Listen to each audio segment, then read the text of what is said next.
साक्षी प्रत्येक आत्मा जानकर वो मैं ही हूँ ऐसी वृत्ति द्वारा अपने सिवाय सब पदार्थ के ऊपर से आत्मा बुद्धि का त्याग करना, लोक का अनुसरण करना छोड़कर दिल का अनुसरण भी छोड़ देना, इसके पश्चात शास्त्र का अनुसरण छोड़कर आत्मा के ऊपर का अध्यास भी छोड़ देना, अपने ही आत्मा में स्थित होकर युक्ति श्रवण तथा स्वानुभव द्वारा अपने को ही सबका आत्मा रूप जानकर योगी का मन नाश होता है। मुद्रा को, लोगों की बातों को, शब्द, स्पर्श, रूप, रस, गंध आदि विषयों को तथा आत्मा के विस्मरण को किसी स्थल पर अवसर दिए बिना हृदय में आत्मा का चिंतन करना। By knowing oneself as the individual witnessing self of the intellect and its modes, and by cultivating such feelings as I am that, one should renounce identification with all things except the self. After ceasing to follow others, one should give up following the dictates of one's own body and then that of the scriptures. Then one should even give up the identification with the self also. Cessation of the mind of the yogi takes place when he is centered in his own self. When he sees others as his own self through right methods, right listening, shravana, and self-experiencing. To contemplate the self inside the heart without giving way to sleep to what people say, to 5 objects of the senses, sound, touch, form, taste and smell, and to self-forgetfulness. कैसे कोई सत्य में प्रवेश करे, कैसे उस परम रहस्य को जान पाए जो निकट है फिर भी नहीं जाना जाता, और जो सदा से पास है फिर भी खो गया है। उस तक हम कैसे पहुंचे, उस तक कोई भी कभी कैसे पहुंचा है। इस सूत्र में उस विज्ञान की व्याख्या है, उस मार्ग की विधि की। अभ्यास के संबंध में थोड़ी बात हमने समझी। अभ्यास का अर्थ है जैसा नहीं है वैसा देखना, और सत्य का अर्थ है जैसा है वैसा ही देखना। हम जो भी देखते हैं वो अध्यास है। हमारी दृष्टि में हम सम्मिलित हो जाते हैं, और जो भी हमारा अनुभव है वो वस्तुगत ऑब्जेक्टिव नहीं होता, सब्जेक्टिव आत्मगत हो जाता। जो वहां बाहर है जैसा है वैसा ही हम तक नहीं पहुंचता। हमारा मन उसे विकृत कर लेता है, सजा संवार लेता है, सजावट कर देता है, आभूषण पहना देता है, काट छांट कर देता है, छोटा बड़ा बहुत बहुत रूपों में उसे रूपांतरित कर देता है। जो बड़े से बड़ा रूपांतरण है, जो गहरा से गहरा अभ्यास है, वो है हम प्रत्येक चीज के साथ अपने को जोड़ लेते हैं जिससे हम जुड़े हुए नहीं। जोड़ते ही चीज की जो वस्तु स्थिति है वो खो जाती है, और जो स्वप्न स्थिति है वो सही मालूम पड़ने लगती है। जैसे जहां जहां हम कहते हैं मेरा, कहते हैं मेरा मकान, मकान हम न थे तब भी था, हम न होंगे तब भी होगा। जो हमारे होने से पहले हो सकता है, और जो हमारे होने के बाद भी बना रहेगा, और जो हमारे मिटने के साथ मिटता नहीं है, वो मेरा कैसे हो सकता है। मैं इसी क्षण मर जाऊं तो मेरा मकान मिटता नहीं। मेरे मकान को मेरे मिटने का पता भी नहीं चले,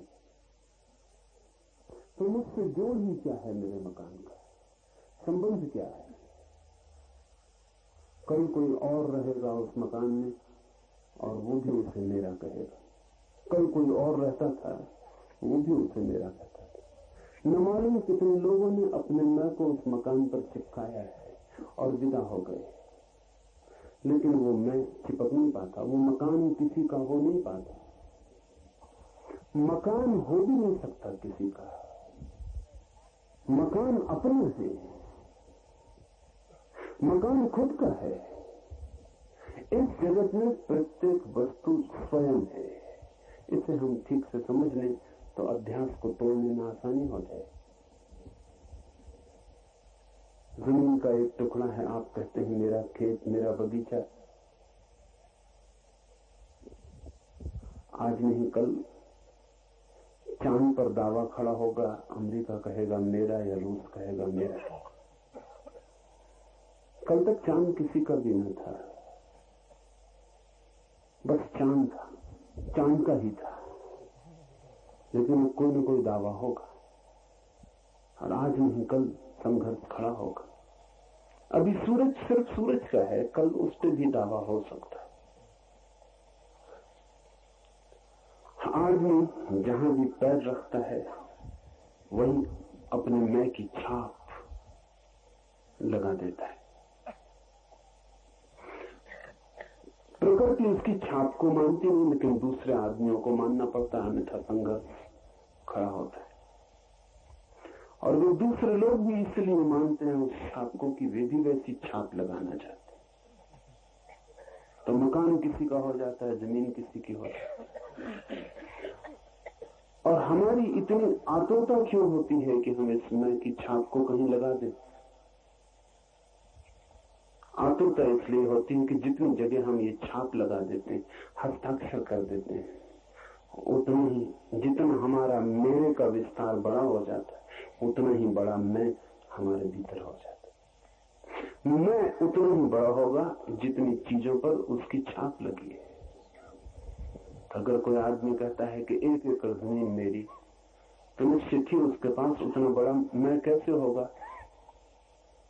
दूसरा आदमी कहता है 1000 एकड़ जमीन मेरी। मेरे के विस्तार के साथ मैं बड़ा होता मालूम पड़ता है। मेरे का विस्तार कम होता है तो मैं छोटा कम होता है। तो मैं की एक एक ईंट मेरे से निर्मित होती है। तो जितना ज्यादा मैं कह सकूं मेरा, उतना बड़ा मैं का महल खड़ा हो जाता है। इसलिए सारे जीवन हम एक ही दौड़ में होते हैं कि कितनी ज्यादा चीजों पर छाप लगा दें अपनी, कह पाए कि मेरी। इस छाप लगाने में चीजों पे छाप लग भी जाती और हम छाप लगाते लगाते विदा हो जाते। और जिसे हमने कहा था मेरा, उस पर कोई और छाप लगाना शुरू कर देता है। वस्तुएं अपनी है, किसी की भी नहीं। उपयोग उनका हो भी सकता है, मालकियत नहीं हो सकती। मालकियत भ्रम है। और उपयोग जब हम करते हैं तब अनुग्रह का भाव होना चाहिए, क्योंकि जो हमारा नहीं उसका हम उपयोग कर रहे हैं। लेकिन जब हम कहते हैं मेरा, तो अनुग्रह का भाव भी चला जाता है और मेरे का एक जगत निर्मित हो जाता है। उसमें धन है, पद है, प्रतिष्ठा है, शिक्षा है, सब सम्मिलित है। और यही सम्मिलित हो तो भी आश्चर्य नहीं। जिन चीजों का मैं से कोई भी संबंध नहीं होता वे भी सम्मिलित हो जाती। हम कहते हैं मेरा धर्म, मेरा ईश्वर, मेरा देवता, मेरा मंदिर, जिनसे कि मैं का कोई भी संबंध नहीं हो सकता। और अगर हो तो फिर इस जगत से छुटकारे का कोई उपाय नहीं। क्योंकि अगर धर्म भी मेरा और तेरा हो सके और ईश्वर भी मेरा और तेरा हो सके, तब तो बड़ी कठिनाई है। फिर तो इस मेरे के बाहर जाने का मार्ग कहां मिलेगा।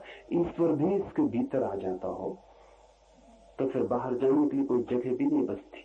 लेकिन हम मेरे की छाप मंदिर और मस्जिद पे भी लगा देते, हम ईश्वर पे भी लगा देते। आदमी जहां भी जाता है वहां मेरे को लेकर पहुंच जाता है। और इसके अनुसांगिक हिस्से समझ लें। मैं बड़ा होता है मेरे से, लेकिन जितना मेरे का फैलाव होता है उतना दुख भी बढ़ जाता है। अकेला मैं ही बड़ा होता तब भी कोई कठिनाई न थी। मैं की बढ़ती दुख की भी बढ़ती है, क्योंकि मैं है एक घाव, और जितना बड़ा मैं होता है उतनी आप चोट के लिए खुले हो जाते, उतनी बड़ी जगह हो जाती जिस पे चोट की जा सकती है। जैसे कि बड़ा घाव हो तो उससे दिन भर चोट लगे, कहीं से भी उठे बैठे और चोट लगे। घाव है बड़ा, जगह है बड़ी, कुछ भी इशारा चोट बन जाता है। जितना बड़ा मैं हो उतनी बड़ी चोट लगने लगती, उतना दुख होता है। मैं के विस्तार से मैं बढ़ता है, रस आता है, मैं बढ़ता है, दुख भी बढ़ता है। इधर लगता है सुख बढ़ रहा है, उधर साथ साथ दुख भी बढ़ता जाता है। जितना हम सुख बढ़ाते हैं उतना दुख बढ़ता चला जाता है। और इन दोनों के बीच में एक अध्यास, एक भ्रम चल रहा है। जहां मेरे का कोई उपाय नहीं कहने का, वहां हम व्यर्थ ही झूठ ही मेरा कहे चले जाते हैं। ये हाथ जिसको आप मेरा कहते हैं, शरीर जिसको आप मेरा कहते हैं, ये भी आपका नहीं है। आप नहीं थे तब भी इस हाथ की हड्डी, इस हाथ की चमड़ी, इस हाथ का खून कहीं था, और आप नहीं होंगे तब भी ये होगा। आपके शरीर में जो हड्डियां हैं वो न मालूम कितने शरीरों में हड्डियां रह चुकी। जो आज आपका खून है कल किसी पशु में बहता था, परसों किसी वृक्ष में बहता था, और न मालूम कितनी लंबी यात्रा है उसकी, अरबों खरबों वर्षों की। आप नहीं होंगे तब भी आपके शरीर में एक एक कण कोई भी नष्ट होने वाला नहीं है, वो सब बना रहेगा, वो किन्हीं और शरीरों में बहेगा। इसे ऐसा समझें कि जो सांस अभी आपके भीतर है, एक क्षण पहले आपके पड़ोसी के भीतर थी। जो आपके पास में बैठा है उसने जो सांस छोड़ दी है वो अब आपकी सांस हो गई। क्षण भर पहले वो कहता था मेरी सांस, क्षण भर बाद उसकी नहीं रही, किसी और की हो गई है। और आप दूसरा भी कह नहीं पाएगा मेरी सांस की, दूसरे की हो जाएगी। जिंदगी प्रतिपल किसी का दावा स्वीकार नहीं करती, बही चली जाती, और हम दावे ठोकते चले जाते। ये दावे का जो भ्रम है, ये मनुष्य का गहरे से गहरा अध्यास है। तो जब भी कोई आदमी कहता है मेरा, तब अज्ञान में गिरता है। ये सूत्र इस अध्यास को तोड़ने के लिए है। जमीन तो मेरी है ही नहीं, मकान तो मेरा है ही नहीं, धन तो मेरा है ही नहीं, शरीर भी मेरा नहीं। आपका जो शरीर है वो आपके माँ और पिता के अणुओं से बना, वो आपके पहले थे, और वे अणु लंबी यात्रा करके आ रहे हैं। वो आपके माता पिता के पास थे। हजारों लाखों वर्षों की यात्रा उन अणुओं की, उनसे आपका शरीर बना है। वो शरीर भी एक क्षेत्र है, एक जमीन है जिसमें आप स्थापित हैं, लेकिन आप है नहीं, आप वही नहीं, उससे अलग है। ये सूत्र कहता है मनुष्य शरीर भी नहीं। इतना ही नहीं, ये सूत्र और गहरे जाता है और कहता है मनुष्य मन भी नहीं, क्योंकि मन भी तो संग्रह है। आपके पास कोई भी ऐसा एक विचार है जो आपका हो, जिसको आप कह सके मेरा? कोई विचार नहीं। कोई परंपरा से आया, कोई शास्त्र से आया, कोई किसी से सुन के, कहीं से पढ़ के, कहीं न कहीं से आया है। अगर आप अपने एक एक विचार की जन्म पत्री की खोज करें और एक एक विचार की यात्रा देखें, तो आप पाएंगे आपके पास एक भी विचार अपना नहीं। सब विचार उधार, सब कहीं से आए। कोई विचार मौलिक नहीं होता, ओरिजिनल नहीं होता, सब विचार उधार होते हैं। पर विचार को भी हम कहते हैं मेरा। वहां भी हम ध्यान रहे, श्वास तक मेरी नहीं कही जा सकती। विचार और भी सूक्ष्म बात है, लेकिन उसे भी मेरा नहीं कहा जा सकता। इस विश्लेषण में गहरे उतरते उतरते कहां पहुंचता है आदमी? उपनिषद कहां पहुंचे, बुद्ध कहां पहुंचते हैं, महावीर कहां पहुंचते हैं? इस विश्लेषण को करते करते, इस काट को करते करते, ये भी मैं नहीं हूं तो बच रहा है। जब सब काट डाला जाता है और काटने का कोई उपाय नहीं रह जाता। जब सब तोड़ दिए जाते हैं संबंध, और कोई संबंध बचता नहीं जिसे तोड़ा जाए, तब भी जो बच रहता है उसी को उपनिषद साक्षी कहते हैं, वही है विटनेस। ये बड़ा संसार है चारों तरफ, ये मेरा नहीं है। और शुक्र के पास आता हूं, ये शरीर भी मेरा नहीं है। और भीतर उतरता हूं, ये मन भी मेरा नहीं है। फिर कौन है जिसको मैं कहूं मैं? या कि मेरे भीतर कोई भी नहीं है जिसको मैं कहूं मैं हूं या नहीं हूं? सब मेरे को तोड़ते तोड़ते शुद्धतम क्या बचता है भीतर? एक चीज बच रहती है जो नहीं कटती, जिसको काटने का कोई भी उपाय नहीं। पश्चिम में एक विचारक हुआ दिकार्त, गहरा विचारक था, और उसने तय किया कि तब तक कोई बात न मानूंगा जब तक कि असंदिग्ध सत्य उपलब्ध न हो जाए, जिस पे संदेह न किया जा सके। तो उसने चिंतन शुरू किया,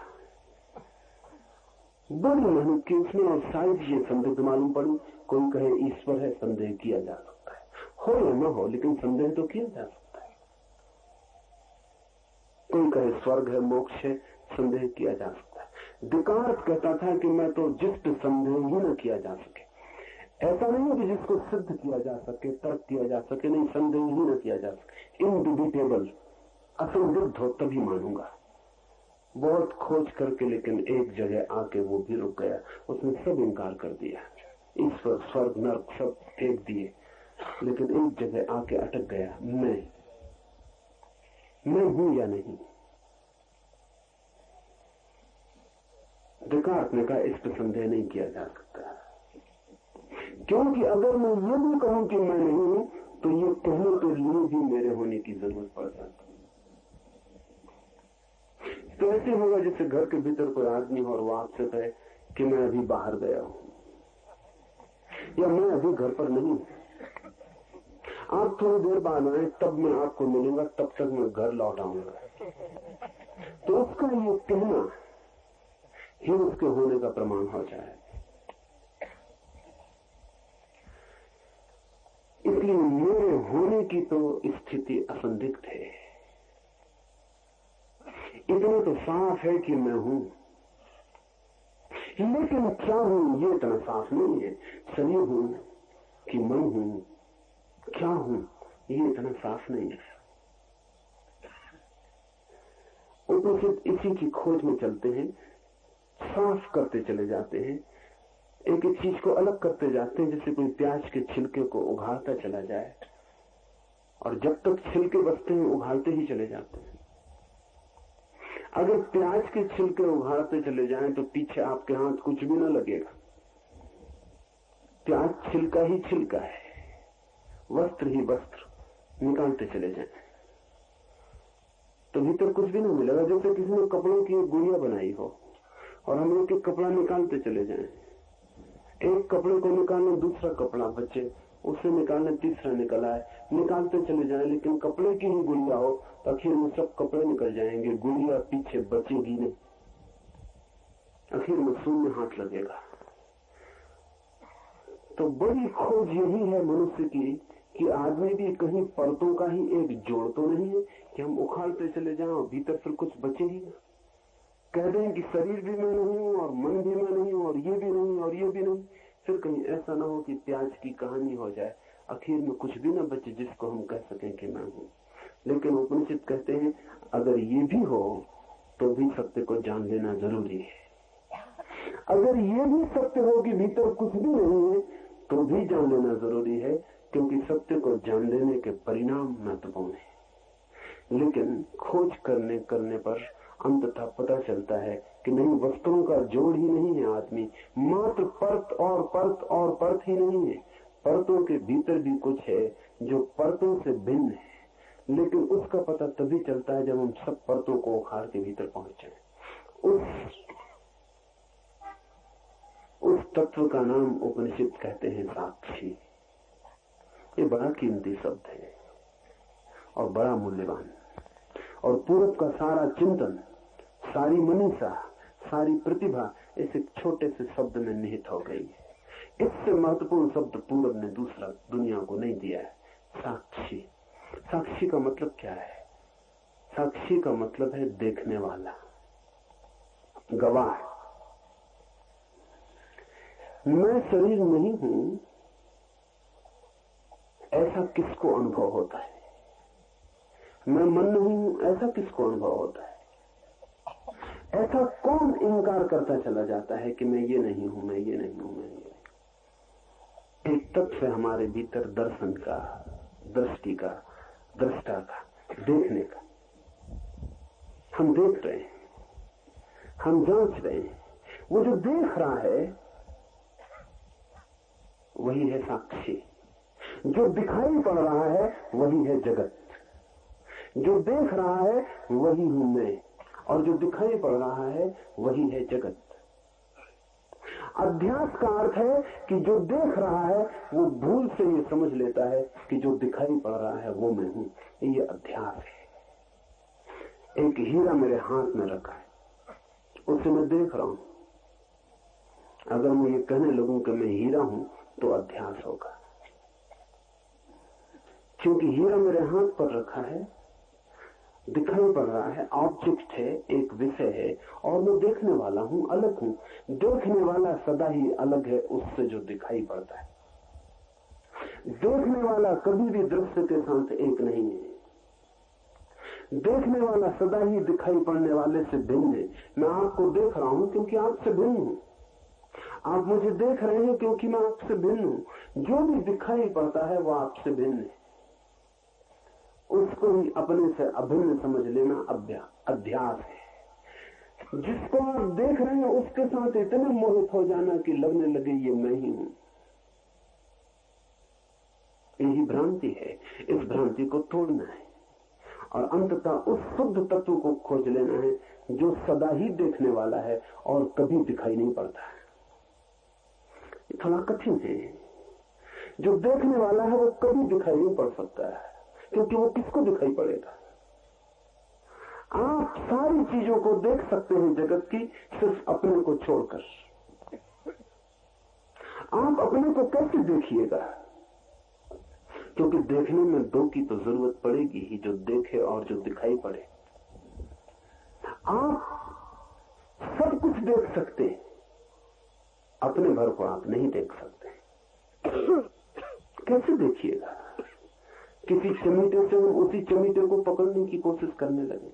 सब पकड़ सकते हैं उस चमीटे से, सिर्फ उसी चमीटे को पकड़ने की कोशिश असफल जाएगी और तब बड़ी मुश्किल होगी कि चमीटा भी कैसा पागल है, सब कुछ पकड़ लेता है तो अपने को क्यों नहीं पकड़ पाता है?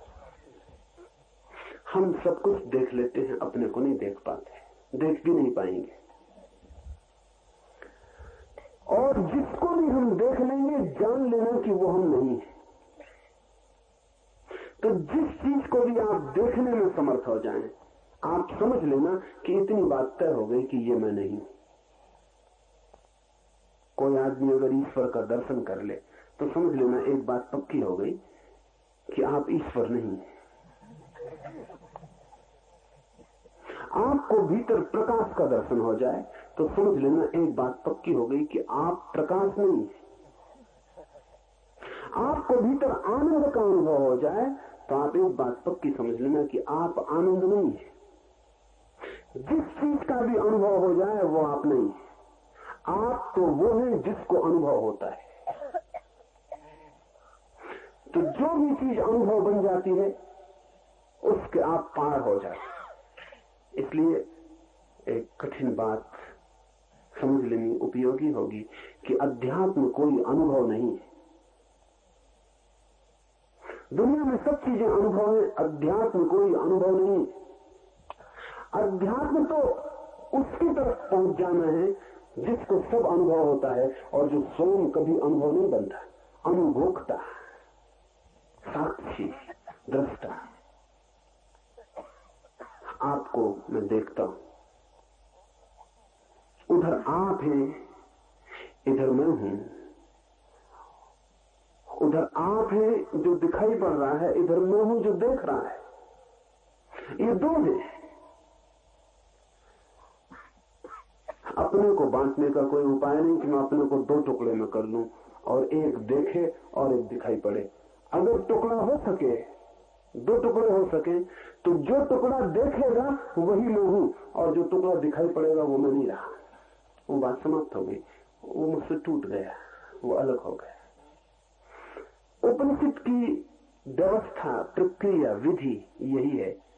नेति नेति, जो भी दिखाई पड़ जाए कहो कि ये भी नहीं, जो भी अनुभव में आ जाए कहो ये भी नहीं, और हटते जाओ पीछे, हटते जाओ पीछे, हटते जाओ पीछे।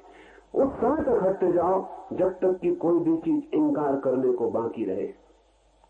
एक ऐसी घड़ी आती है सब दृश्य खो जाते, एक ऐसी घड़ी आती सब अनुभव गिर जाते। सब ध्यान रखना, सब काम वासना का अनुभव तो गिरता ही है, ध्यान का अनुभव भी गिर जाता है।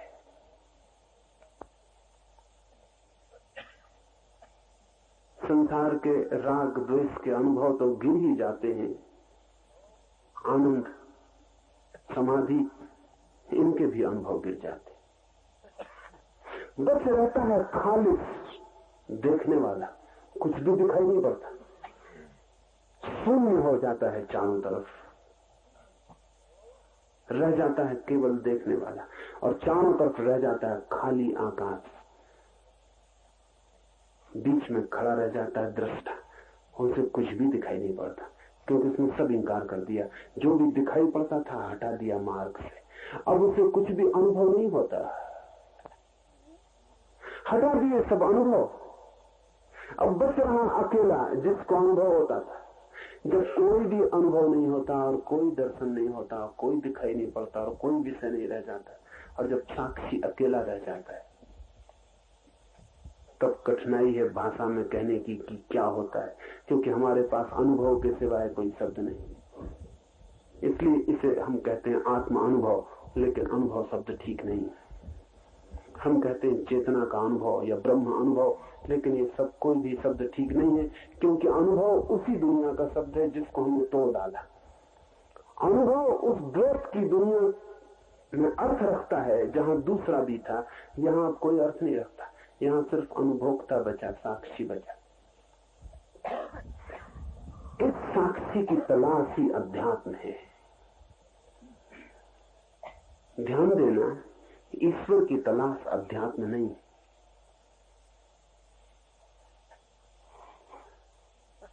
पुराने योग सूत्रों ने ईश्वर की चर्चा ही नहीं की, बात ही नहीं उठाई, कोई जरूरत न थी। बाद में योग सूत्रों ने ईश्वर की चर्चा भी की तो उसको भी एक अध्यात्म की खोज का साधन का साध्य नहीं, उसे भी कहा कि ये साधना में सहयोगी होता है, इसलिए ईश्वर को मान लेना अच्छा है।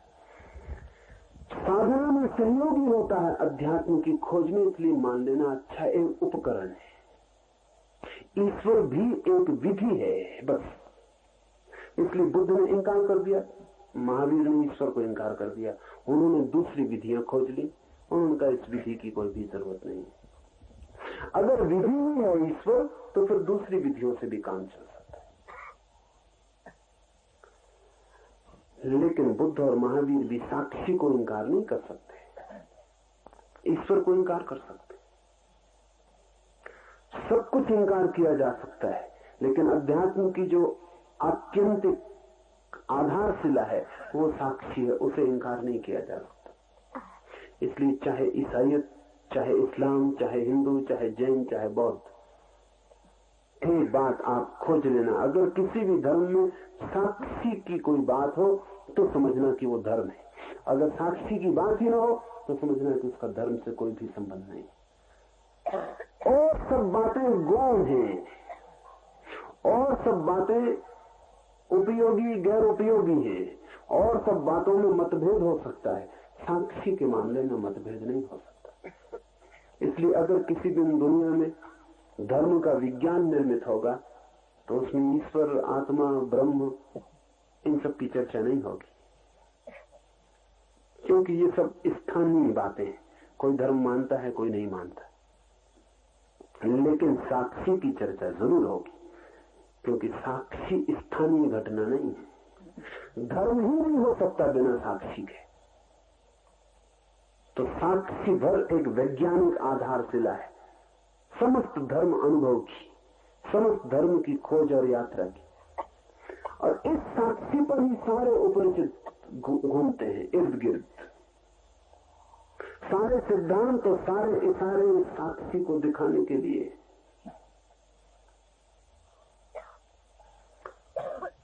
थोड़ा हम समझने की कोशिश करें, क्योंकि शब्द से तो समझ में आ जाता है कि साक्षी का क्या मतलब है, लेकिन साधना में बड़ी जटिल बात है। हमारा जो मन है वो एक तीर की तरह है, जिसमें एक तरफ फल लगा हुआ है तीर का।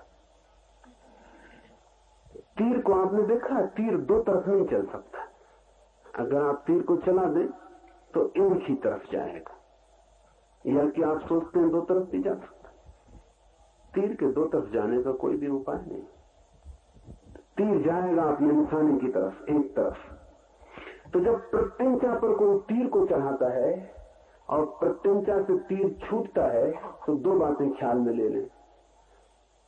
प्रत्यंचा जहां वो चढ़ा था वहां से छूट जाता है, दूर हटने लगता है, और जहां वो नहीं था साध्य लक्ष्य, उस तरफ बढ़ने लगता है। एक स्थिति यह थी कि प्रत्यंचा पर चढ़ा था तीर, दूर बैठा था पक्षी वृक्ष पर, उसकी छाती में नहीं चुभा था तीर। तीर था प्रत्यंचा पर, पक्षी पर नहीं था। फिर छूटा तीर, प्रत्यंचा से दूर होने लगा और पक्षी के पास होने लगा। फिर एक स्थिति आएगी, पक्षी की छाती में चुभ गया, प्रत्यंचा खाली रह गई और तीर पक्षी की छाती में हो गया। ध्यान पूरे समय हम यही कर रहे हैं कि जब भी हमारे ध्यान का तीर छूटता है तो हमारी प्रत्यंचा से खाली हो जाता है भीतर से, और जिसकी तरफ जाता है उस पर जाकर टिक जाता है।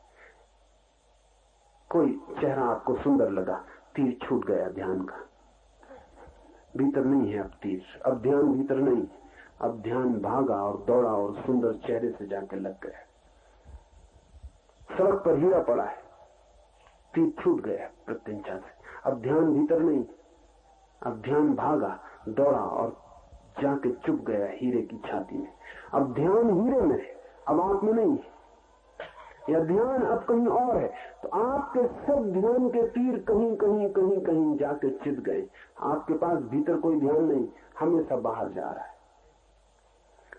तीर तो एक तरफा ही हो सकते हैं, लेकिन ध्यान दो तरफा हो सकता है, और वही हो जाए तो साक्षी का अनुभव होता है। ध्यान का तीर दो तरफा हो सकता है, उसमें दो फल हो सकते हैं। और जब आपका ध्यान किसी की तरफ जाए तो आप अगर इतना कर पाए तो आपको साक्षी का अनुभव किसी न किसी दिन हो जाएगा। जब आपका ध्यान किसी पर जाए, रास्ते से गुजरी कोई सुंदर युवती, कोई सुंदर युवक, आपका ध्यान अटक गया, तब आप अपने को बिल्कुल भूल गए, यहां भीतर ध्यान न रहा। अब आप होश में नहीं, अब आप बेहोश, क्योंकि आपका होश तो किसी और के पास चला गया। अब आपका होश तो उसकी छाया बन गया, अब आप होश में नहीं।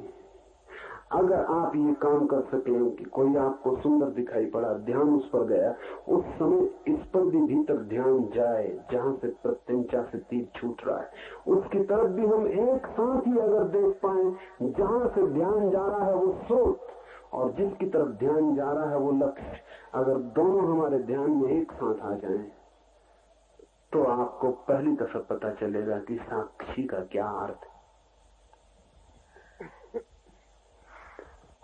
कहां से ध्यान जा रहा है, उस स्रोत का अनुभव होना चाहिए। कहां से ध्यान पैदा हो रहा है, वृक्ष हमें दिखाई पड़ता है, शाखाएं दिखाई पड़ती हैं, फूल पत्ते दिखाई पड़ते हैं, फल लग जाते हैं वो दिखाई पड़ते हैं, जड़ें हमें नहीं दिखाई पड़ती, जड़ें अंधेरे में छिपी, लेकिन वहीं से वृक्ष रस ले रहा है। आपका ध्यान फैलता है चारों तरफ, जगत का बड़ा वृक्ष निर्मित हो जाता है, लेकिन जहां से ध्यान निकलता है, जिस स्रोत से, जिस चैतन्य के सागर से निकलता है, उस तरफ का कोई भी पता नहीं। उन जड़ों का भी बोध साथ साथ होने लगे, एक साथ आपको दोनों बात दिखाई पड़ने लगे। इससे ऐसा समझे मैं बोल रहा हूं, तो आपका ध्यान मेरे बोलने पर लगा है। इसको दोहरा तीर बना लें। ये दोहरा तीर अभी इसी वक्त भी बन सकता है। जब मैं बोल रहा हूं तो आप केवल मैं जो बोल रहा हूं वही न सुने, आपको ये भी स्मरण रहे कि मैं सुन रहा हूं। बोलने वाला कोई और है, वो बोल रहा है, मैं सुनने वाला हूं, मैं सुन रहा हूं। अगर आप एक क्षण को भी अभी यही ये दोनों बातें एक साथ कर ले, सुने भी और सुनने वाले का स्मरण भी, रिमेम्बरिंग भी भीतर बनी रहे कि मैं सुन भी रहा हूं, शब्द दोहराने की जरूरत नहीं। अगर आप कहें कि मैं सुन रहा हूं तो उतनी देर में आप सुन ना पाएंगे, जो मैंने कहा वो चूक जाएगा।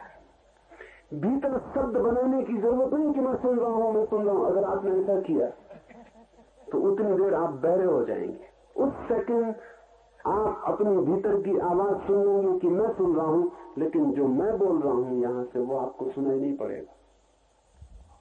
मैं जो बोल रहा हूं वो सुनाई पड़ता रहे। और साथ ही आपको ये भी स्मरण हो जाए, शब्दों में नहीं, ये भी आपकी प्रतीति साफ हो जाए कि इधर सुनने वाला भी बैठा है, इधर सुनने वाला है, उधर बोलने वाला है। ये दोनों एक साथ आपकी चेतना में झलक जाए, तत्क्षण आपको साक्षी का अनुभव हो जाएगा कि साक्षी क्या है।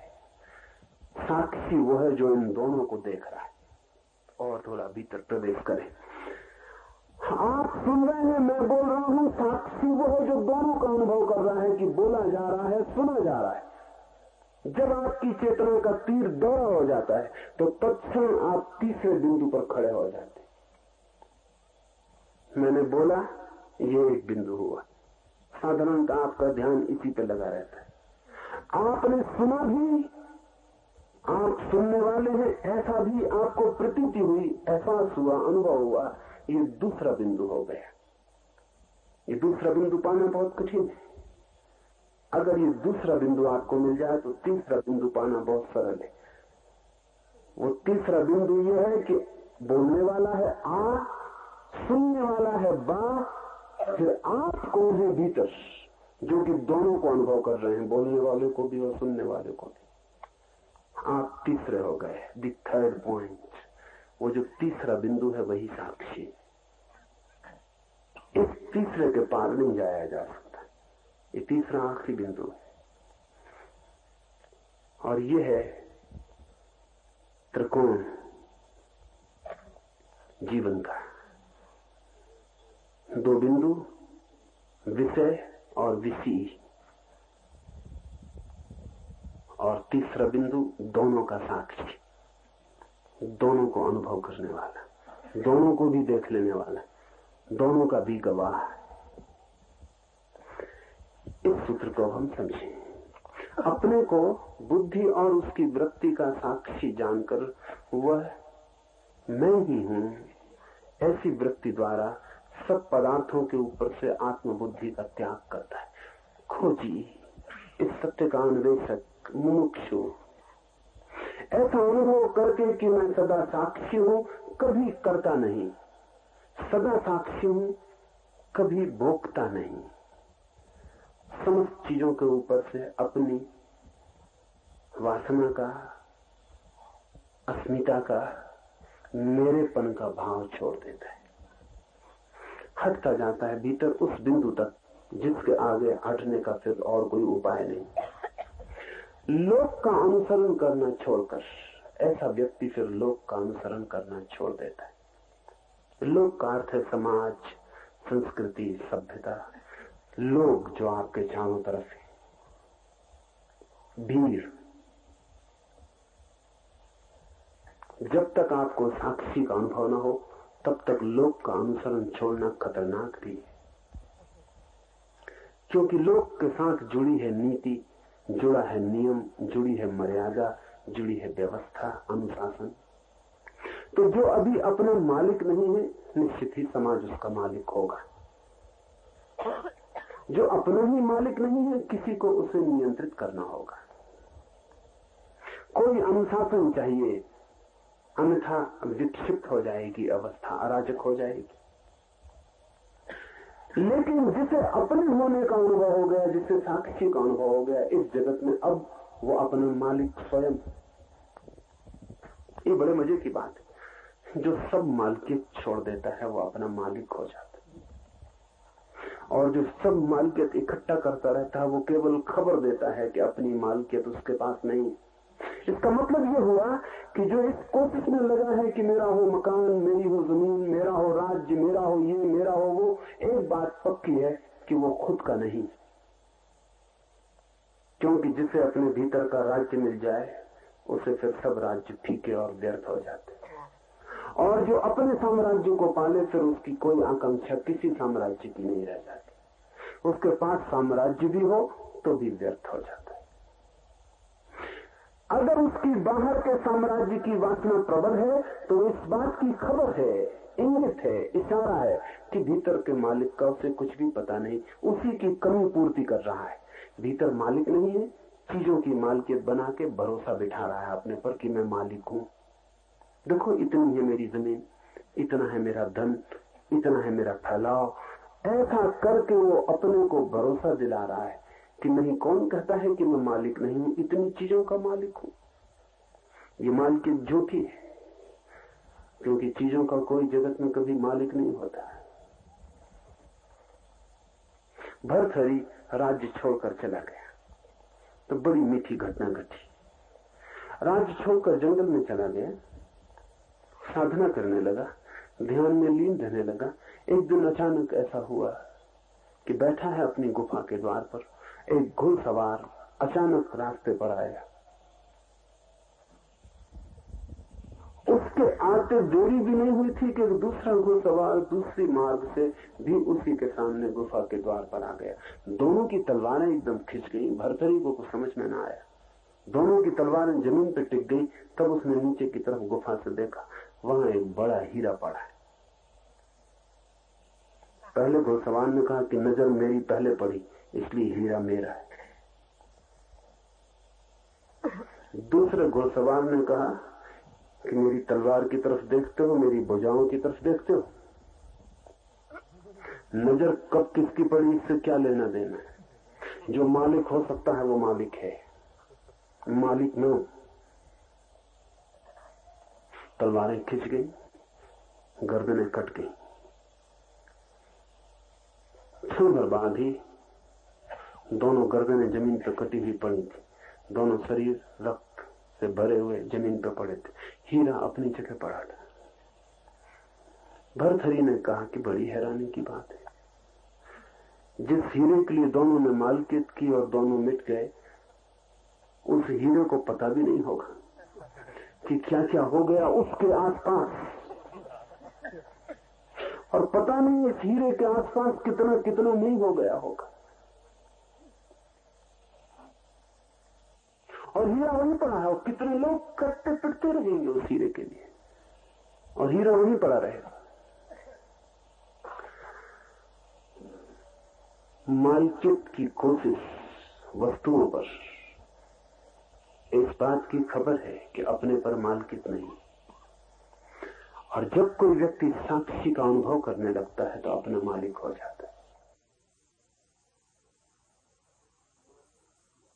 मालिकियत की वासना गिर जाती, अब वो किसी का मालिक नहीं होना चाहता, क्योंकि वो जानता है कोई उपाय ही नहीं है किसी और के मालिक होने का। इसे दोहरा दूं, कोई उपाय ही नहीं है किसी और के मालिक होने का। पति अगर सोचता हो कि पत्नी का मालिक है तो विक्षिप्त है, पत्नी अगर सोचती हो कि पति की मालिक है तो उसके मस्तिष्क के इलाज की जरूरत है। कोई मालिक किसी का हो नहीं सकता, क्योंकि सभी अपने मालिक पैदा हुए। स्वभाव से सबकी मालिकियत भीतर छिपी है, उसे किसी भी हिसाब से हटाया नहीं जा सकता, और जब तक वो हटे ना तब तक दूसरा कोई मालिक कैसे हो सकेगा। इसलिए एक मर्जी की घटना घटती, पति सोचता है मैं मालिक हूं, पत्नी हंसती है भीतर मनी मन, और वो जानती है कि मालिक मैं हूं। इसीलिए कलह, 24 घंटे कलह। वो कलह इसी बात की है कि प्रतिपल तय करना पड़ता है कि मालिक कौन है अधिकार में।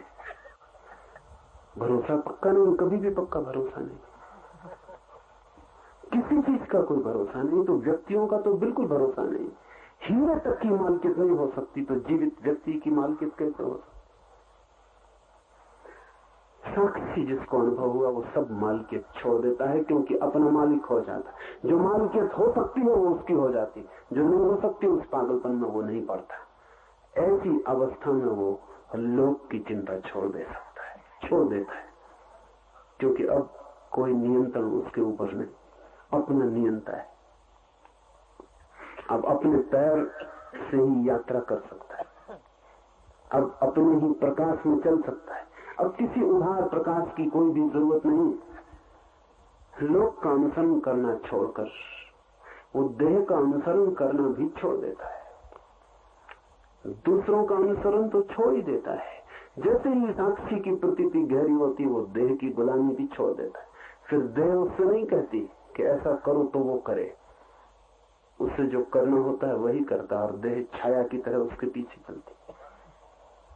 अभी आपकी देह छाया की तरह नहीं चलती, आप छाया की तरह देह के पीछे चलते। देह कहती ऐसा करो, वैसा आपको करना पड़ता है।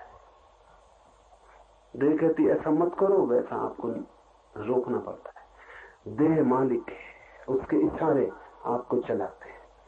होगी ही, क्योंकि जो अपना मालिक नहीं है समाज उसका मालिक होगा और प्रकृति उसकी मालिक होगी।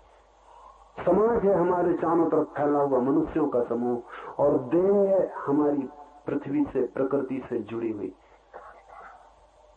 जो अपना मालिक हुआ वो लोगों के समूह के व्यवस्था से भी मुक्त हो जाता है और प्रकृति की व्यवस्था से भी। फिर देह उसे नहीं बताती कि ऐसा करो, फिर वही चलता है और देह उसका अनुसरण करती।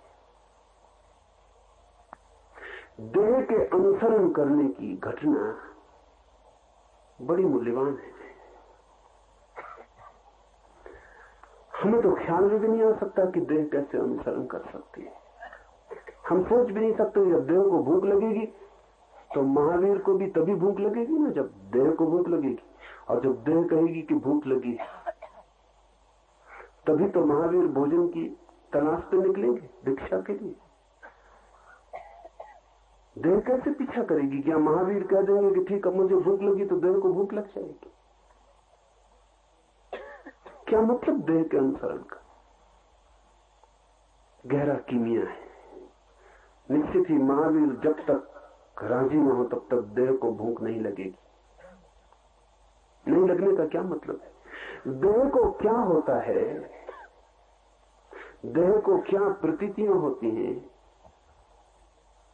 ये महावीर जब सुनने को राजी होंगे तभी देह बता पाएगी। कि महावीर तय करते हैं कि मैं 1 महीना उपवास करूंगा। आप तय करें कि मैं आज उपवास करूंगा, तो आप 24 घंटे भोजन करेंगे। मन ही मन में भोजन चलेगा, क्योंकि देह कहेगी मालिक कौन है मुझसे बिना पूछे। उपवास तो ठीक है, तो देह 24 घंटे खबर देगी भूख भूख भूख, और आपकी पूरी चेतना भूख से आच्छादित हो जाए। ऐसे भूखे रहने में ज्यादा देह दिक्कत नहीं देगी। अगर एक दिन भोजन न करे तो देह इतना परेशान न करेगी। सुबह से तय कर ले, ये बड़े मजे की बात है। अगर आप रोज 1 बजे भोजन करते हैं तो सुबह से 1 बजे तक तो भोजन करते ही नहीं है। रोज 1 बजे भोजन करते हैं, कल सुबह 6 बजे उठ के तय कर लें कि आज उपवास करेंगे। सुबह 6 बजे से भोजन शुरू हो जाए। 1 बजे तक तो रुकना चाहिए था देह को कम से कम, लेकिन देह को इशारा मिल गया कि आप मालकियत करने की कोशिश कर रहे हैं। देह सुबह से उपद्रव शुरू कर देगी। 1 बजना तो बहुत दूर का मामला है। कभी ऐसा न होता था 1 बजे भूख लगती थी, आज सुबह 6 बजे से शुरू हो जाए। देह की मालकियत पुरानी, हजारों हजारों जन्मों की, और जिसकी भी मालकियत हो, कोई अपनी मालकियत इतनी आसानी से नहीं छोड़ता। महावीर कहते हैं महीने भर उपवास करूंगा, तो महीने भर के लिए देह चुप हो जाती, कोई खबर नहीं देती। देह अनुसरण करती, इसका अर्थ ये देह कोई खबर नहीं देती। महीने भर के बाद ही देह खबर देगी कि भूख लगी कि नहीं लगी। महीने भर तक देह चुप होगी। मगर इसका क्या मतलब है कि अभ्यास करने से ऐसा हो जाएगा? कि रोज रोज अभ्यास करते रहें जैसा कोई व्यायाम करता है, ऐसा रोज रोज अभ्यास करते रहें उपवास का तो धीरे धीरे आदत हो जाएगी। इस गलती में मत पड़ना। अभ्यास और आदत का सवाल नहीं, साक्षी के अनुभव का सवाल है।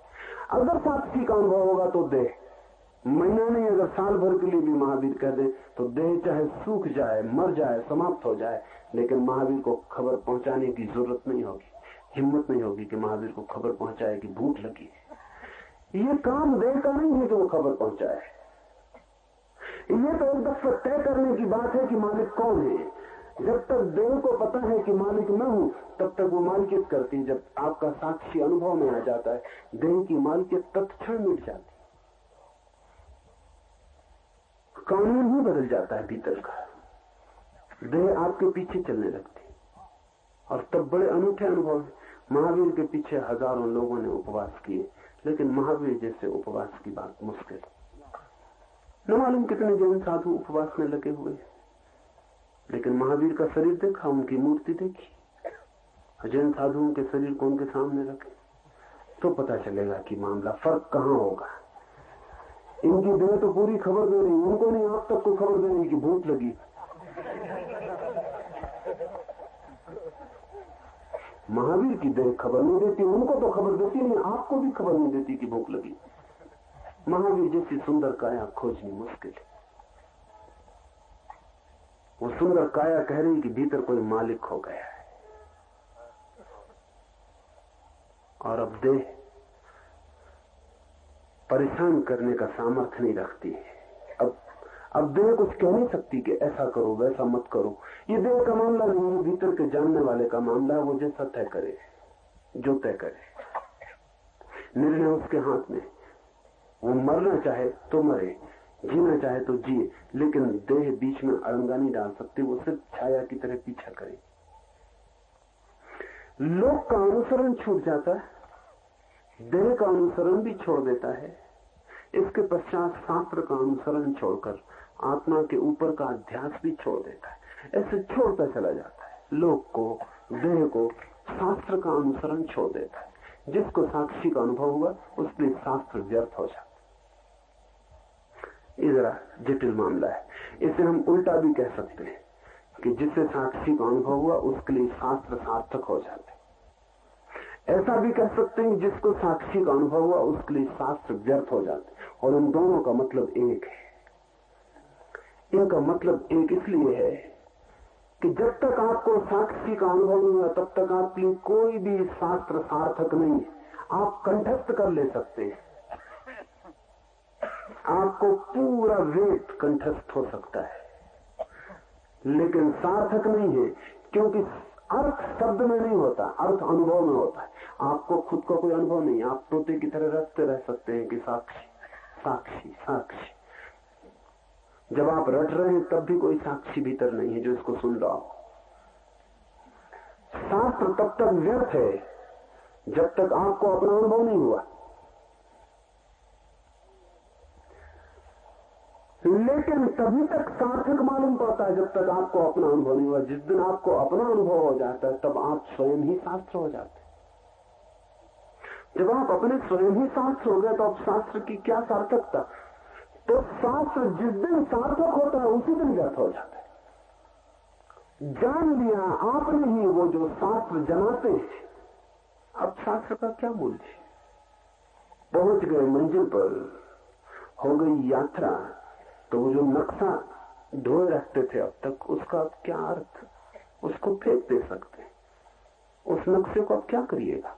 बुद्ध कहा करते थे कि कोई नदी पार करता है नाव पर, पार होते ही नदी नाव व्यर्थ हो जाती, फिर उसे वहीं छोड़ के चल देता है। लेकिन बुद्ध कहते थे एक दफा 4 गंवारों ने भी नदी पार की, तो पार कर ली उन्होंने, फिर उतर के नाव अपने सिर पर रख ली।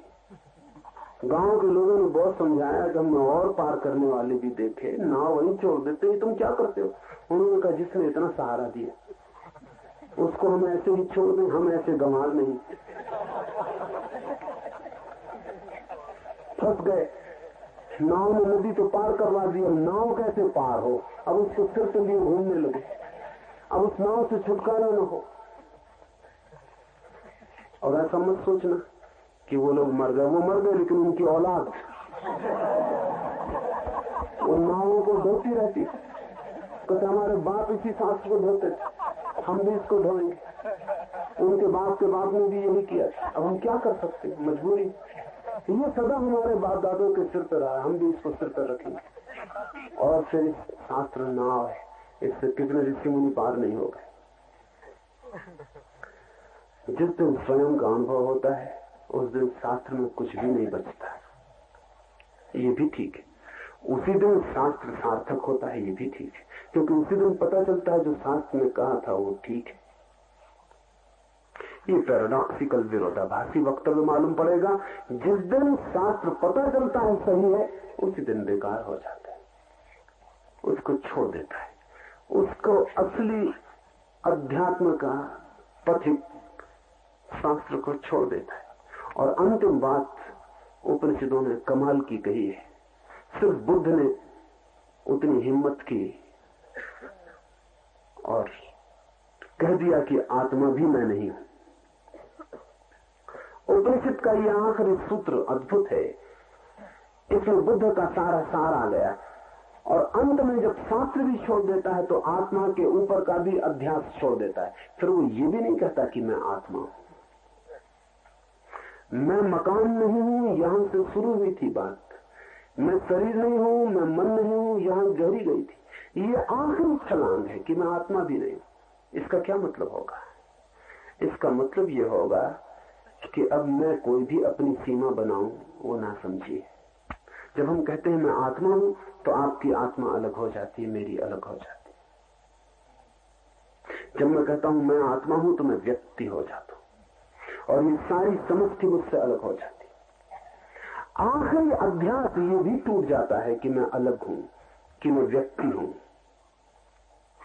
तब ये सारी समष्टि और मेरे बीच के सारे फासले, सारी सीमाएं गिर जाती। तब बूंद सागर हो जाती। तो बूंद ये भी कैसे कहे कि मैं बूंद हूं, तो बूंद गिर के सागर हो जाती। तो बूंद कैसे कहे कि मैं बूंद हूं? आखिर में जब सब छूट जाता है तब ये भी छूट जाता है कि मैं आत्मा हूं। इसका अर्थ ये नहीं कि आत्मा नहीं है, इसका ये अर्थ है कि मैं परमात्मा हूं। आत्मा भी होने से काम नहीं चल सकता है। ये घोषणा बड़ी कठिन है और ये घोषणा जब भी की जाती तब कठिनाई खड़ी हो जाती। अल-हिल्लाज मंसूर ने कहा मुसलमानों से कि मैं परमात्मा हूं, उन्होंने फौरन उसे सूली दे दी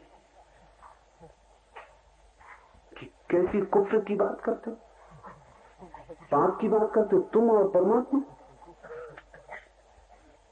कितने ही ऊंचे हो जाओ, सिद्ध से सिद्ध हो जाओ, लेकिन कोई परमात्मा नहीं हो सकता है, क्योंकि परमात्मा होने का मतलब है आखिरी बात। आदमी मिट्टी से पैदा हुआ, इतनी ऊंची उड़ान ये नहीं होगा। तो मंसूर को उन्होंने काट डाला और जब मंसूर काटा जा रहा था तब भी मंसूर हंस रहा था। किसी आदमी ने बेगम से पूछा कि तुम क्यों हंस रहे हो? तो मंसूर ने कहा मैं इसलिए हंस रहा हूं कि जिसे ये काट रहे हैं उसको तो मैं पहले ही कह चुका था कि मैं नहीं। ये किसको काट रहे हैं? ये तो हम पहले ही कह चुके, ना समझो कि ये मैं नहीं। और जब हम ये कहे तभी तो हमें पता चला कि हम परमात्मा है। मैं परमात्मा हूं। उमरते दम आखिरी दम उसकी जबान से अनलक अनलक, मैं हूं ब्रह्म, मैं हूं ईश्वर, ये आखिरी शब्द उसके मुंह से गूंजते रहे। सरमत हुआ एक फकीर, सूफी सरमत को बड़े आदर से देखते हैं और आदमी भी 2-4-10 इन्हीं गिने आदमियों में एक हुआ जमीन पर। औरंगजेब के पास शिकायत पहुंची है सरमत की कि वो जरा अजीब सी बातें कहने लगा है।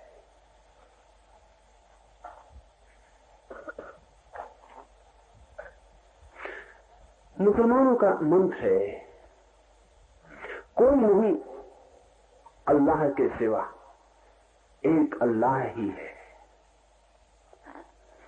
लेकिन ये जो सरमत था, ये सिर्फ इतना ही कहता था कोई नहीं अल्लाह।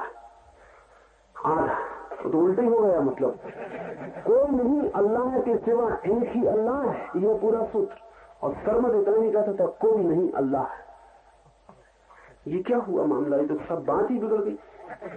औरंगजेब ने सरमत को बुला के कहा कि हद हो गई, तुम सूफी कहते हो, अपने को फकीर कहते हो, ईश्वर का प्रेमी कहते हो, और तुम कहते हो कोई नहीं अल्लाह। तो सरमत ने कहा हम अभी यहीं तक पहुंचे हैं, आगे अभी यात्रा करनी। आप पूरा सूत्र कहते हैं कोई नहीं अल्लाह के सिवा, एक ही अल्लाह है, अभी हम वहां तक नहीं पहुंचे, बढ़ने दो, धीरे धीरे शायद पहुंच जाए। बाकी जहां तक हम पहुंचेंगे वहीं तक हम बोलते हैं, और झूठ हम न बोलेंगे। अभी हमें इतना ही पता चला है कोई नहीं अल्लाह, वो के सिवा एक ही है अल्लाह। जरा रुको, कोशिश करने दो, और तुम्हें पता चल गया हो पूरा तो बोलो। निश्चित ही कुफ्र की बात थी, और ये आदमी नास्तिक है, और इस नास्तिक के पीछे न मालूम कितने और लोग बर्बाद हो रहे हैं। सरमत की बड़ी प्रतिष्ठा थी दिल्ली में, लाखों लोग उसके चरण छूते थे इस आदमी के जो कहता था कोई नहीं अल्लाह। इसको कहते हैं चमत्कार, जब कोई आदमी कहता कोई नहीं अल्लाह, और लाखों आदमी उसमें अल्लाह को देख लेते। ऐसा हुआ है, बुद्ध के साथ हुआ, महावीर के साथ हुआ, सरमत के साथ हुआ। महावीर ने कहा कोई नहीं परमात्मा, और लाखों लोगों ने महावीर को कहा भगवान। और बुद्ध ने कहा कोई न परमात्मा है न कोई आत्मा, और लाखों लोगों ने बुद्ध के चरणों में सिर रख कर पूछा कि रास्ता बताओ, कैसे पहुंचे उस जगह जहां न कोई आत्मा है न कोई परमात्मा। सरमत को औरंगजेब ने कहा कि 3 दिन का समय देता हूं, सुधार कर लो और ये वाक्य पूरा कर लो, नहीं तो हम गर्दन कटवा देंगे।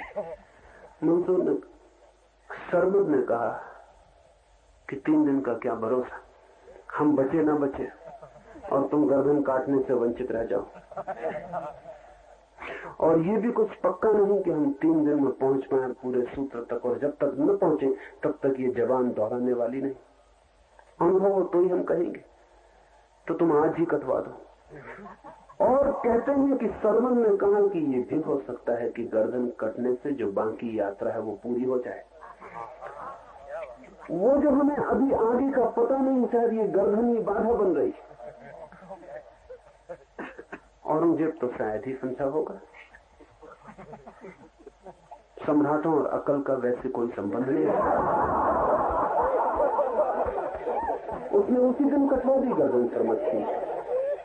दिल्ली में जो जामा मस्जिद है उसमें उसकी गर्दन काटी गई, और जामा मस्जिद की सीढ़ियों पर जब उसकी गर्दन गिरी और सीढ़ियों पर लुटने लगी तो हजारों लोगों ने ये आवाज सुनी जो वहां गवाह थे कि वो गर्दन चिल्ला के कह रही थी कोई नहीं अल्लाह के सिवा, एक ही है अल्लाह। इसके चश्मदीद गवाह है। लाखों लोगों ने सामने सुनी ये आवाज। औरंगजेब बहुत पछताया, लेकिन तब तो कोई उपाय न था।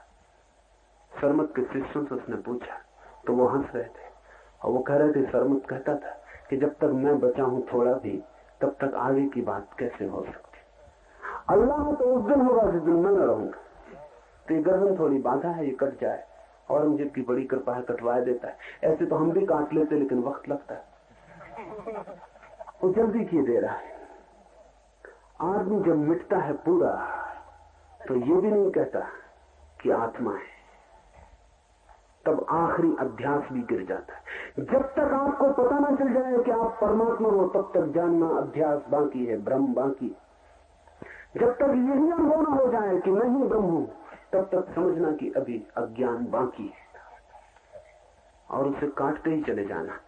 लोक से छूट जाना, देह से छूट जाना, शास्त्र से छूट जाना, और फिर अपने से भी, और फिर स्वयं से भी छूट जाना। अपने में ही स्थित होकर युक्ति, श्रवण और स्वानुभव के द्वारा अपने को ही सबका आत्मरूप जानकर योगी का मन नाश होता है। मन दब तो जाता है, कठिनाई पड़ती दबाने में भी, छिप तो जाता है, छिपाना भी मुश्किल है मामला, लेकिन नाश, मनोनाश आखिरी बात है। आपका मन शांत भी हो जाए तो कल फिर अशांत हो जाता है, फिर जाग आता है, जाग आता है, बार बार अंकुर फूट जाते हैं, बीज बना ही रहता है। कितना ही ध्यान करें, कितनी ही प्रार्थना, कितना ही प्रभु स्मरण, कितना ही नाम, कभी लगता है सब ठीक और क्षण भर में लगता है सब बिगड़ गया। कभी लगता है आ गई जगह, आ गया मकान, और फिर सब खो जाता है। एक खेल ऐसा मालूम होता है जैसे बच्चे खेलते हैं लूडो का खेल, उसमें सीढ़ियां भी रहती हैं और सांप भी रहते हैं। सीढ़ियों पर से चढ़ते हैं और फिर किसी सांप के मुंह पे पड़ गए, वापस लौट के नीचे उतर आते। ऐसा होता ही रहता है, चलते हैं उतरते हैं। करीब करीब मन के साथ ऐसा ही चलता है। कभी लगता है चढ़ गए, सब ठीक, बिल्कुल ठीक, ऐसा लगता है पहुंच गए। यही तो कहा है संतों ने, यही इसी जगह की बात कही। और इतना ख्याल भी नहीं आया कि संतों का नाम ख्याल में आया कि पकड़े सांप के मुंह में आ गए नीचे, पता चला हम वही है। वो संत वगैरह सब झूठी कहते रहे होंगे कि वहम हो गया होगा। एक ख्याल आ गया था कि सब ठीक हो गया, ये तो सब गड़बड़। मेरे पास निरंतर रोज सीढ़ियों से चढ़ने वाले, सांपों से उतरने वाले लोगों की भीड़। एक दिन आकर मुझे खबर देते हैं, गजब हो गई, फैंटास्टिक। बस अब कुछ करने को नहीं रहा। दूसरे दिन सुबह कुत्ते पिटे चले आ रहे हैं, हर सीढ़ी के पास सांप टिका हुआ है। मन बहुत बार लगेगा कि गया और लौट आएगा, झलके मिलेंगी। इतनी देर को भी जाता है तो भी मन के पार की जरा सी झलक मिली। जरा सी देर को भी मन हट जाता है तो जगह खाली हो जाती। उस खाली जगह में से खुला आकाश और आकाश के तारे दिखाई दे जाते, एक खिड़की खुल जाती। लेकिन ज्यादा देर ये नहीं चलता। योगी तो तभी सिद्ध होता है जब मनोनाश हो जाता है।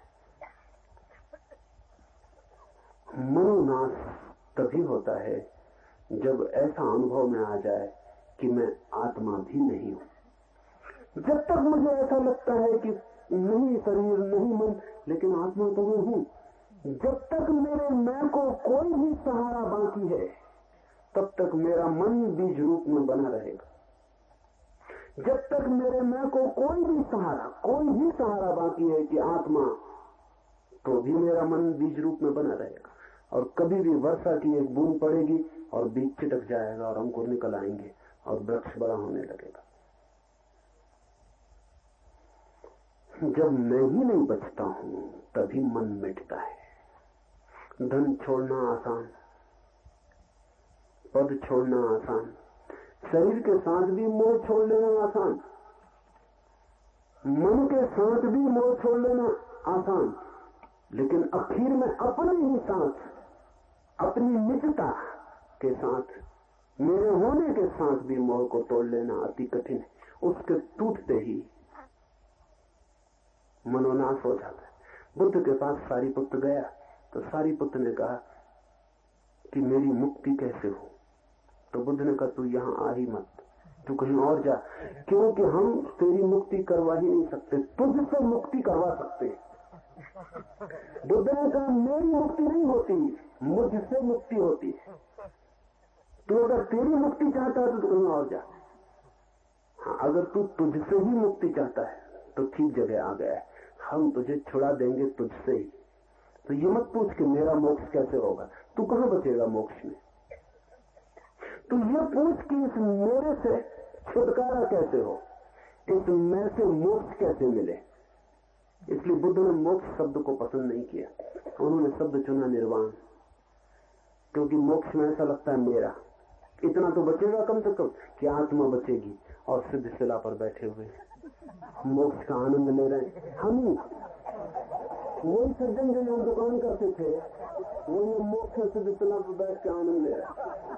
आप तो बचे नहीं रहेंगे, तो मन में रस बने रहता है, हम तो बचे है क्या आप में बचने योग्य, और बचाने योग्य भी क्या है। कभी सोचा आप, कभी हिसाब लगाया अपना कि मेरे पास ऐसा क्या है जिसको मैं शाश्वत रूप से बचाने का आग्रह करूं? ऐसी कौन सी सुगंध है मेरे पास तो जो सदा रहे, ऐसा मैं कह सकूं? ऐसा कौन सा स्वर है मेरे पास जिसको मैं अमृत दिला सकूं? ऐसा मेरे व्यक्तित्व में क्या है जिसको मैं कहूं ये सदा रहे? ऐसा कुछ भी नहीं मालूम पड़ता। बुद्ध कहते हैं ये भी वासना है, अ लस्ट फॉर लाइफ, ये भी जीवेशना है, मैं बचूं बिना कारण। कोई वजह नहीं मालूम पड़ती आप किस लिए बचे और क्या है आप में जो बचे तो जगत का कुछ कल्याण हो, कुछ भी नहीं है। तो बुद्ध कहते हैं मोक्ष नहीं, ये शब्द ठीक नहीं। उन्होंने शब्द चुना निर्वाण। ये सूत्र निर्वाण का सूत्र है। निर्वाण कहते हैं दिए के बुझ जाने को। दिया जब बुझता है तो आप बता सकते हैं ज्योति कहां चली गई? कहीं नहीं जाती, बस बुझ गई, खो गई, लीन हो गई। अब कहीं आप खोज ना पाएंगे उस ज्योति को जो बुझ गई है। अब लोक लोक में कहीं भी अनंत में उस ज्योति को आप न खोज पाएंगे जो बुझ गई। वो लीन हो गई, इतनी लीन हो गई कि अब उसे वापस इस अनंत से नहीं लौटाया जा सकता। वो निराकार में इतनी चली गई कि अब उसका आकार फिर से नहीं बन सकता, मिट गई।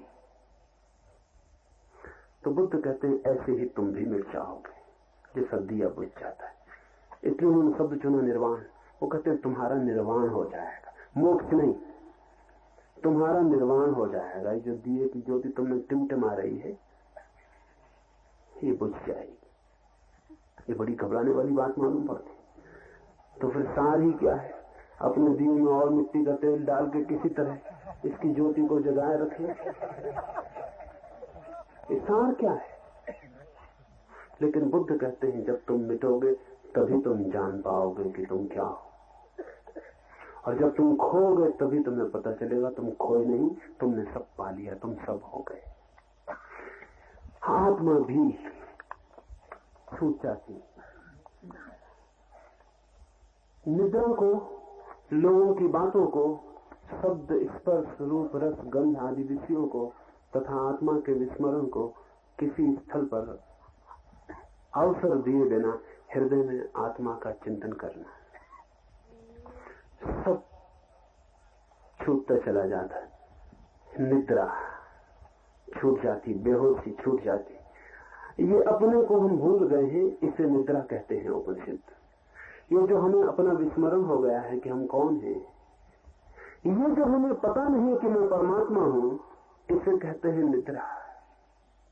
जिस दिन ये निद्रा क्षण भर को भी नहीं पकड़ती, जिस दिन कोई उपाय नहीं रह जाता इस बेहोशी के ऊपर छा जाने का, ये धुआं फिर घिरता ही नहीं, ये बादल फिर चारों तरफ मंडराते ही नहीं, आकाश निरभ्र खुला हो जाता, ये बदलियां फिर कभी नहीं घेरती और अंधेरा कभी नहीं उतरता। तब एक सतत स्मरण, स्मरण शब्द ठीक नहीं, शब्द सभी गलत है।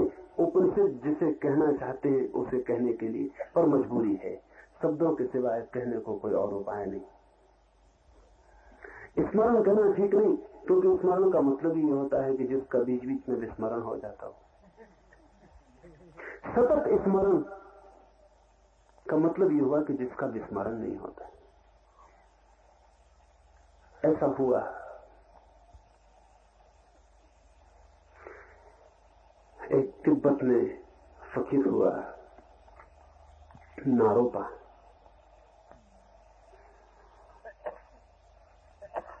अनेक लोग उसके पास आते थे, बड़े हैरान होते थे क्योंकि उसकी ख्याति थी कि वो परमात्मा में लीन है, और लोगों ने कभी उसको ईश्वर का नाम स्मरण करते नहीं देखा। कभी भी किसी ने नहीं देखा। तो शिष्य उससे अक्सर पूछते कि लोग तो कहते हैं आप परमात्मा में लीन हो, लेकिन आप कभी स्मरण नहीं करते।